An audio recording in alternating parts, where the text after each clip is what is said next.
جناب نبی کریم رؤوف الرحیم صلی اللہ علیہ وسلم اپنے صحابہ کرام کو جن امور کی بہت زیادہ ترغیب کیا کرتے تھے، جن کاموں کو بہت زیادہ اہمیت دے کر ان کی تلقین فرمایا کرتے تھے، ان کاموں میں آپ صلی اللہ علیہ وسلم ان اعمال میں ایک اہم ترین عمل فکر آخرت تھا۔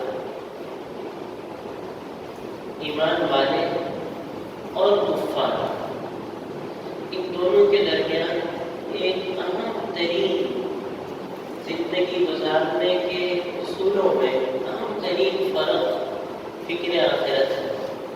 ایمان والے اپنی زندگی کا ہر عمل، ہر گوشہ، ہر کردار یہ سوچ کے اپناتا ہے کہ مجھے آخرت میں اس کے حساب دینا ہے، اور کفار کافرین اپنے اعمال، اپنی زندگی کے سارے کیے کرائے کو صرف دنیا ہی کے خاطر زندگی جیتے۔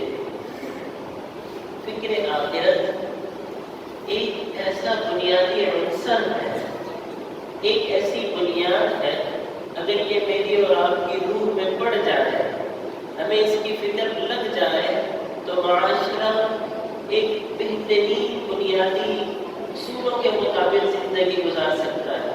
جب آخرت کا آدمی کو خوف ہوگا، جب ایک انسان کو اس بات کا ڈر ہوگا، اسے اس بات کی فکر ہوگی کہ مجھے روز محشر اللہ کو حساب دینا ہے، مجھے اللہ رب العزت کے حضور پیش ہونا ہے، میرے ایک ایک عمل، ایک گھڑی لکھی جا رہی ہے، اللہ رب العزت میرے ایک ایک قول کے بارے میں سوال کریں گے اور مجھے وہاں جواب دینا ہے۔ وہاں نہ میرے اولاد کام آئے گی، نہ مال کام آئے گا، نہ بھی بچے کام آئیں گے۔ جب یہ آخرت کا خوف ہو تو انسان اپنی اس دنیاوی زندگی میں کبھی کسی کا حق نہیں مانے گا، انسان اس دنیاوی زندگی میں کسی کے ساتھ ظلم نہیں کرے گا۔ آخرت کا خوف، آخرت کا فکر پیدا کرنے کے لیے اللہ رب العزت نے قرآن پاک میں جا بجا مختلف آیات میں اور جناب نبی کریم رؤوف الرحیم صلی اللہ علیہ وسلم نے احادیث مبارکہ میں بار بار آخرت کا خوف پیدا کرنے کے لیے کئی امور سکھائے ہیں، کئی اعمال امت تک پہنچائے ہیں۔ ان اعمال میں ایک اہم ترین عمل صدقات و خیرات ہے۔ فرمایا یہ صدقات و خیرات یہ انسان کو آخرت کی اس مشکل ترین گھڑی میں انسان کی حفاظت کرتا ہے۔ اپنے مال میں سے کچھ نہ کچھ راہ خداوندی میں خرچ کرنا، یہ صدقات و خیرات کی شکلیں انسان کو اس گھڑی میں، ان لمحات میں، اس بڑے ہولناک دن میں جس میں کوئی کسی کے کام نہیں آئے گا، اس میں یہ صدقات انسان کو فائدہ دیں گے۔ آپ صلی اللہ علیہ وسلم کا ارشاد مبارک ہے، فرمایا اذا مات ابن آدم، جب انسان فوت ہو جاتا ہے، اس دنیا سے چلا جاتا ہے، انقطع عمله، اس کے جو نامہ اعمال میں اعمال لکھے جاتے ہیں، نیکیاں یا برائیاں لکھی جاتی ہیں، اب وہ ختم ہے۔ نیکیاں لکھنے والا بھی فرشتہ، اب اس کی ڈیوٹی مکمل ہو چکی ہے، برائیاں لکھنے والا بھی اب اعمال نامہ، اس کا جو تحریر ہے اس کے اعمال کی، وہ ختم ہو جاتا ہے، مکمل ہو گیا۔ لیکن فرمایا الا بالثلاث، تین اعمال ایسے ہیں انسان کے کہ انسان دنیا سے چلا جائے، فوت ہو جائے، صدیاں گزر جائے قبر میں انسان کو، لیکن اس کی نیکیاں مسلسل لکھی جاتی ہیں۔ خود انسان اس دنیا سے چلا گیا، فرمایا نمبر 1 صدقۃ جاریہ، اگر انسان اپنی زندگی میں صدقہ جاریہ کر چکا ہے، صدقات جاریہ کر کے گیا ہے، انشاءاللہ ابھی اس کی وضاحت کر دیتا ہوں کہ آپ علیہ السلام نے صرف صدقہ نہیں فرمایا کہ صدقہ کر کے گیا نا، صدقۃ جاریہ دو الگ الگ چیزیں، ایک صدقہ ہے، ایک صدقہ جاریہ ہے۔ آپ علیہ السلام نے صدقہ کا بھی بہت فضیلت بیان کی ہے اور صدقہ جاریہ کی بھی بہت فضیلت بیان کی ہے۔ ایک غریب بھوک کی حالت میں ہمارے سامنے آیا اور اس کی بھوک دیکھ کر میں نے اور آپ نے اس کو کھانا کھلا دیا، یہ ایک صدقے کی ایک شکل ہے۔ احادیث شریف میں بھوکے کو کھانا جو کھلائے گا اللہ رب العزت قیامت کے دن خود اپنے ہاتھ سے اسے کھانا کھلائے گا، بہت فضیلت ہے۔ لیکن بھوکے کی پیاسے کی پیاس مٹانے پر، بھوک والے کی بھوک مٹانے پر آپ نے جو بھوک مٹائی یہ صدقہ ہے۔ لیکن آپ صلی اللہ علیہ وسلم کی جو حدیث شریف میں فرما رہے ہیں کہ انسان کے اس دنیا سے چلے جانے کے بعد اس کا نامہ اعمال میں نیکیاں، 3 عمل ایسے ہیں جو نیکیاں مسلسل لکھی جاتی ہیں، اس میں صدقہ کے ساتھ ایک اور شرط ہے صدقۃ جاریہ، صدقات جاریہ کیے ہوں۔ صدقات جاریہ یہ ہے کہ انسان اپنی زندگی میں کسی غریب کو کچھ ایسا، کوئی ایسی مشینری دے دی ہو، کسی کو رکشہ دلا دیا ہو، کسی کو کچھ زمین کا کچھ حصہ دے دیا ہو کہ آپ جب تک یہ زمین اس کے پاس ہے اور اس سے فصل آتی رہے گی، اس غریب اور غریب کے بچے کھاتے رہیں گے، اس کو صدقہ ملتا رہے گا، صدقے کا اجر ملتا رہے گا۔ کسی غریب کو کچھ پیسے دیے اور اس نیت سے کہ یہ ان پیسوں کا کاروبار کر لے، یا پیسے کی بجائے کچھ آپ کو معلوم ہے یہ غریب یہ ہنر جانتا ہے، یہ ایک ماہر فن جانتا ہے، لیکن اس کے پاس سرمایہ نہیں ہے، اس کو کچھ کیپٹل دے دیا جائے تاکہ یہ اس سے اپنی مشین بھی خرید لے۔ اس نے مشین بھی خرید لی، درزی کی شکل لے لیجیے، درزی کا فن جانتا ہے لیکن اس کے پاس مشینری نہیں ہے، کچھ پیسے دے کر اس کو مشینری دلوا دی۔ یہ صدقہ صدقات جاریہ ہے، جب تک وہ مشینری استعمال کرتا رہے گا اور اس مشینری سے اور جتنا کما کر اور مشینیں لے گا، یہ سارا اس آدمی کے نامہ اعمال میں لکھا جاتا رہے گا جس نے اس کو صدقے کی شکل میں پیسے دیے تھے۔ تو انسان کے صدقات جاریہ، کہیں غریب مستحق لوگ ہیں، پانی کی ضرورت ہے، پانی کا کنواں کھدوا دیا، نل کا لگوا دیا، سبیل لگا دی، جب تک اس سے پیاسے پانی پیتے رہیں گے صدقے کا اجر ملتا رہے گا۔ تو ایک تو صدقات جاریہ ہے، انسان جو صدقات جاریہ کر کے جاتا ہے اس کا یہ عمل ایک ایسا قیمتی عمل ہے، ایک ایسا لامتناہی عمل ہے۔ لامتناہی عربک ورڈ ہے، یعنی ایسا عمل جس کی اینڈ نہیں ہے، جس کی انتہا نہیں ہے، ایسا عمل، اس کا اجر انسان قبر میں برس تک رہے، نیکیاں لکھی جا رہی ہیں۔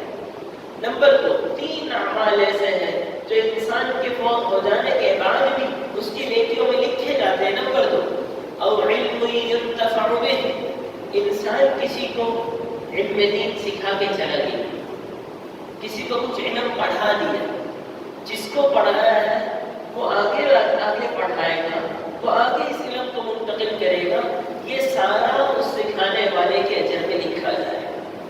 اور نمبر 3 اور سب سے اہم بنیاد، سب سے اہم تیسری وہ نیکی، تیسرا وہ عمل، وہ کردار کہ انسان کے فوت ہو جانے کے بعد بھی قبر میں انسان آرام کر رہا لیکن نامہ اعمال میں اس کی مسلسل نیکیاں لکھی جا رہی۔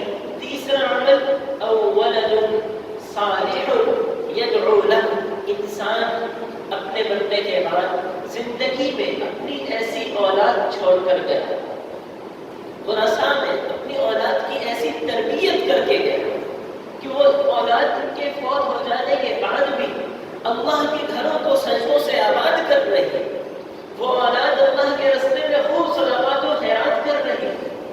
صدقات و خیرات تو بہت دور کی بات ہے، ایسی اولاد کی تربیت کی، ٹھیک ہے کہ وہ صدقات و خیرات نہ بھی کرے لیکن یہ اولاد، یہ بچے کسی کو نقصان نہیں پہنچاتے، کسی کا حق نہیں مانتے، کسی کے ساتھ زیادتی نہیں کرتے۔ ایک صحابی نے عرض کیا، یا رسول اللہ بہترین صدقہ کون سا ہے؟ آپ علیہ السلام نے فرمایا، آپ کے تمام مال میں جو سب سے زیادہ قیمتی ہے اس کو اللہ کے راہ میں خرچ کرو۔ تو صحابی نے عرض کیا، یا رسول اللہ اس سے بڑھ کر صدقہ کی کوئی شکل ہے؟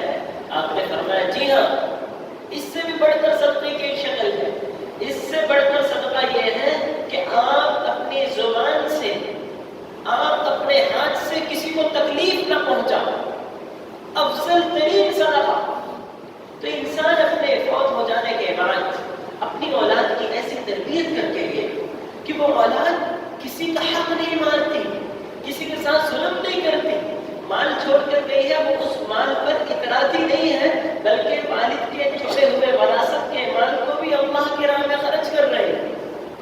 یہ تین نیکیاں انسان کی ایسی ہیں کہ انسان کے فوت ہو جانے کے بعد بھی صدقات جاریہ مسلسل اس کے نام اعمال میں نیکیاں لکھی جاتی ہیں۔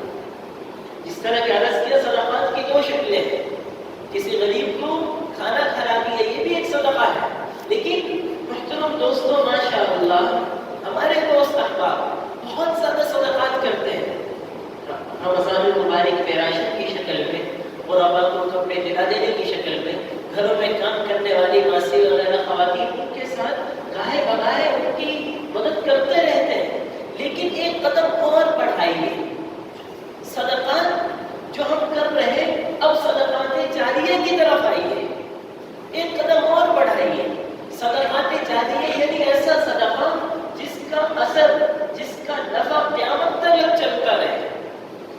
اب سوال یہ ہوتا ہے کہ صدقات جاریہ کے لیے تو بہت فنڈ دینا ہوگا، بہت زیادہ آدمی کے پاس پیسے ہو تب جا کر آدمی صدقات جاریہ کرے گا کہ کسی کو کوئی زمین دلا دی اور اس زمین کو غریب کو ہمیشہ ہمیشہ کے لیے دے دی، جسے وقف کہتے ہیں، تو اس کے لیے تو بہت فنڈ ضروری ہے۔ لیکن محترم دوستوں بخاری شریف میں حضرت عثمان ابن عفان رضی اللہ تعالیٰ عنہ روایت کرتے ہیں، جناب نبی کریم رؤوف الرحیم صلی اللہ علیہ وسلم نے فرمایا من بنا للہ مسجدا ولو کمفحص قطعات، اگر کوئی شخص اللہ کی رضا کے خاطر، اللہ کی خوشنودی کے لیے، خالص اللہ کو راضی کرنے کے لیے مسجد بنائے، اگرچہ چڑیا کے گھونسلے کے برابر کیوں نہ ہو، وَلَوْ كَمَفْحَصِ قَطَعٍ، اگرچہ چڑیا کے گھونسلے کے برابر کیوں نہ ہو، بَنَى اللَّهُ لَهُ بَيْتًا فِي الْجَنَّةِ، اس شخص کے لیے اللہ رب العزت خود اپنے ہاتھ سے جنت میں اس کے گھر بنائے۔ تو مسلم بخاری شریف میں حدیث ہے، یہی حدیث مبارکہ مسلم شریف میں امام مسلم رحمہ اللہ فرماتے ہیں چڑیا کے گھونسلے کے برابر مسجد کی کیا شکل ہوگی؟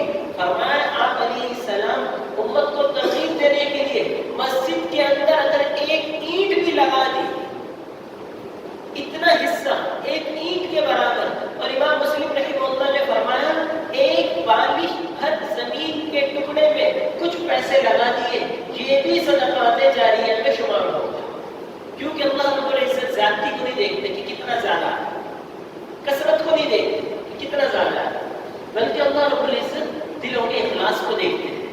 تو محترم دوستو صدقات سے اب بڑھ کر صدقات جاریہ کی طرف آئیے، یعنی وہ صدقات جن کا اجر ہم اس دنیا سے چلے جائیں تب بھی باقی رہے۔ اسی طرح محترم دوستو حضرت سعد بن عبادہ رضی اللہ تعالیٰ فرماتے ہیں کہ میں آپ صلی اللہ علیہ وسلم کی خدمت میں حاضر ہوا اور میں نے عرض کیا یا رسول اللہ ان امی توفی، میری والدہ فوت ہو چکی ہے، میں چاہتا ہوں کہ اپنی والدہ کے لیے کوئی صدقہ کروں، کچھ ان کے لیے خیرات کروں۔ معذرت کے ساتھ ہمارے ہاں بھی والدین عزیز و اقارب کے فوت ہو جانے کے بعد صدقات و خیرات کیے جاتے ہیں، 1 دن بعد، 2-4 دن بعد، 8-10 دن بعد، 20-40 دن بعد لوگ دوست احباب رشتے دار جمع ہوتے ہیں اور اس میں کھانے کھلانے کی شکلیں ہوتی ہیں۔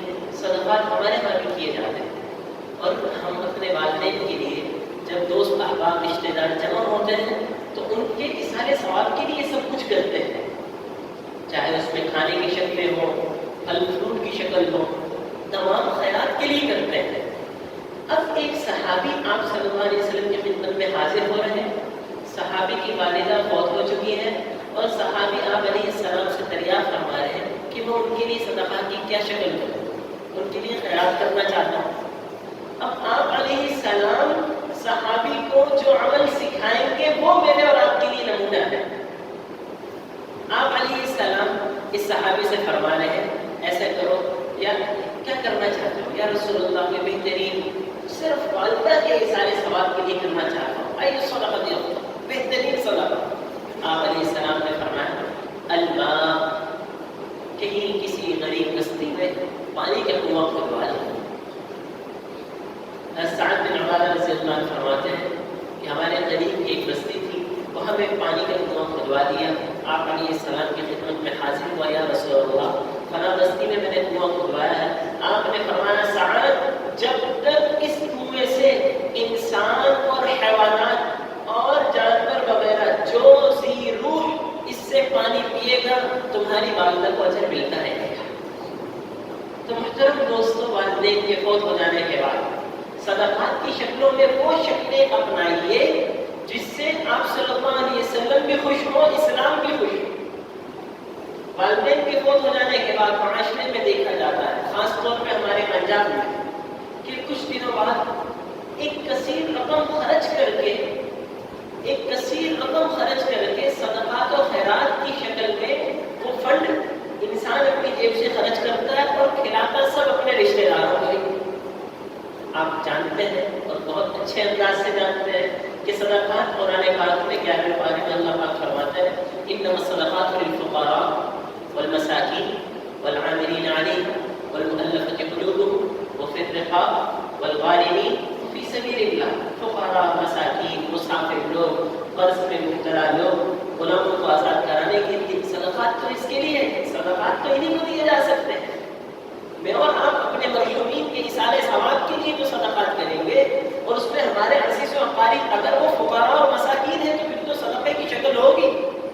اگر وہ فقراء اور مساکین نہیں ہیں تو پھر اس کا مطلب ہے میں اپنی ایک رسم خاندانی پورا کر رہا ہوں، اس میں اجر کی نیت شامل نہ ہو امیر صاحب. اس لیے آپ علیہ السلام اپنے صحابی کو فرما رہے ہیں کہ صدقے کے لیے پانی کا کنواں کھدوا دو. ایک دوسری حدیث مبارکہ میں آپ صلی اللہ علیہ وسلم کے پاس عمر رضی اللہ تعالیٰ حاضر خدمت ہوئے. یا رسول اللہ، خیبر ایک علاقہ تھا، مجھے خیبر میں ایک زمین ملی ہے اور بہت بڑی زمین ہے. میں نے اپنی زندگی میں اتنی اچھی، قیمتی اور زیادہ زمین میری ملکیت میں کبھی نہیں ہے. میں نے وہ زمین لی ہے، آپ بتائیں میں اس کا کیا کروں؟ آپ علیہ السلام نے فرمایا استعمال کرو. نہیں یا رسول اللہ، میں اس کو بھی ایسی شکل بنانا چاہتا ہوں کہ مجھے اس کا اجر ملتا رہے. آپ علیہ السلام نے فرمایا ان شئت حبست اصلها، اگر چاہو تو ایسا کرو اس زمین کے مالک تو آپ ہی رہو قیامت تک. وتصدقت ربحها، جو اس کے نفع ہے، اس زمین سے جو فصلیں آئیں گی، ان باغات سے جو پھل آئیں گے، اس کو ہمیشہ ہمیشہ کے لیے غرباء، مساکین اور مسافرین کے لیے صدقہ کر دو، یعنی اس زمین کو وقف کر دو. صحابہ کرام میں سب سے پہلی بنیاد وقف کی عمر رضی اللہ تعالیٰ کی یہ زمین ہے. وقف انسان جب اس زمین کو کرتا ہے تو اس زمین کی وراثت ورثاء میں نہیں جاتی، وہ زمین ورثاء میں تقسیم نہیں ہوتی. اس زمین کا مالک قیامت تک یہ شخص ہے. روز محشر جب زمین وراثت میں حساب نامچے نکالے جائیں گے، ان کتابچوں میں یہ زمین کا مالک ہی شخص شمار ہو، اور اس زمین سے جب تلک غرباء لوگ فائدہ اٹھاتے رہیں گے ان کو اجر ملتا رہے گا. اب ایک سوال ہے، جس طرح انسان اپنے لیے صدقہ اور خیرات کرتا ہے، کیا اپنے مرحومین کے لیے یا کسی دوسرے شخص کی طرف سے بھی صدقات و خیرات کیے جا سکتے ہیں؟ جی ہاں، جناب نبی کریم رؤوف الرحیم صلی اللہ علیہ وسلم کی احادیث مبارکہ میں اگر غور کیا جائے تو اس بات کا بھی ہمیں علم ہوتا ہے کہ جس طرح آدمی اپنے لیے نیکی کرتا ہے اور اس کا اجر ملتا ہے، اسی طرح اپنے مرحومین کے لیے اگر آدمی صدقات و خیرات کرے گا، بشرطے کہ صدقات و خیرات غرباء مستحقین میں کیے جائیں تو اس کا اجر مرحومین کو بھی ملتا ہے. بخاری شریف میں عبداللہ ابن عباس رضی اللہ عنہ فرماتے ہیں کہ ایک آدمی نے آپ صلی اللہ علیہ وسلم کی خدمت میں حاضر ہو کر عرض کیا، یا رسول اللہ، میری والدہ وفات پا چکی ہے، اور سوال کا انداز پہلے بھی حدیث مبارکہ میں نے ذکر کی، وہاں سوال تھا میں اپنی والدہ کے لیے کیا چیز صدقہ دوں.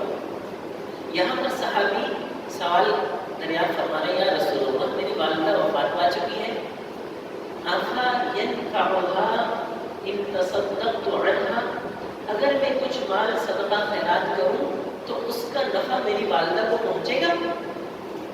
آپ نے فرمایا قال نعم، جی ہاں ضرور پہنچے گا. قال فإن لي مخرفا کہ یا رسول اللہ میرا ایک باغ ہے، فإنی أشهدک، میں آپ کو گواہ بناتا ہوں، انی قد تصدقت بها عنها، میں نے اس سارے باغ اور اس زمین کو اپنی والدہ کی طرف سے صدقہ کر دیا۔ تو محترم دوستوں، مرحومین کے ایصال ثواب کے لیے بھی اگر کسی چیز کو صدقہ کیا جائے تو جس طرح کرنے والے کو اجر ہے، اسی طرح ان مرحومین کو اس کا اجر ملتا ہے۔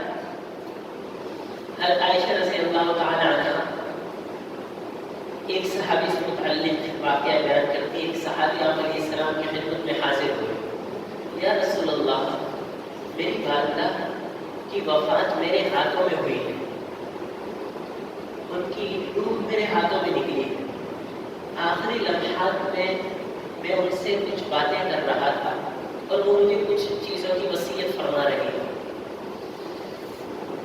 بالکل آخری لمحات میں مجھے یوں لگ رہا تھا کہ وہ اپنی زبان مبارک سے کہہ رہی ہے کہ میری طرف سے فلاں چیز کو صدقہ کر دینا، لیکن وہ کہہ نہیں پا رہی۔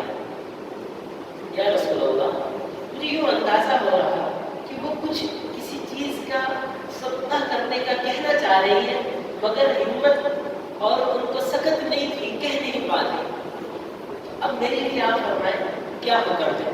آپ صلی اللہ علیہ وسلم نے فرمایا، فَهَلْ لَهَا لَكَ أَجْرٌ إِن تَصَدَّقْتَ عَنْهَا، اگر کوئی چیز اگر آپ صدقہ کر دیں، لازم تو نہیں ہے کیونکہ وراثت میں سب ورثاء کا حق ہے، لیکن اگر آپ صدقہ کر دیں تو اللہ رب العزت ان کو ویسے ہی اجر نصیب فرمائیں گے جیسے وہ خود اپنی زندگی میں اس کو صدقہ کر دیں۔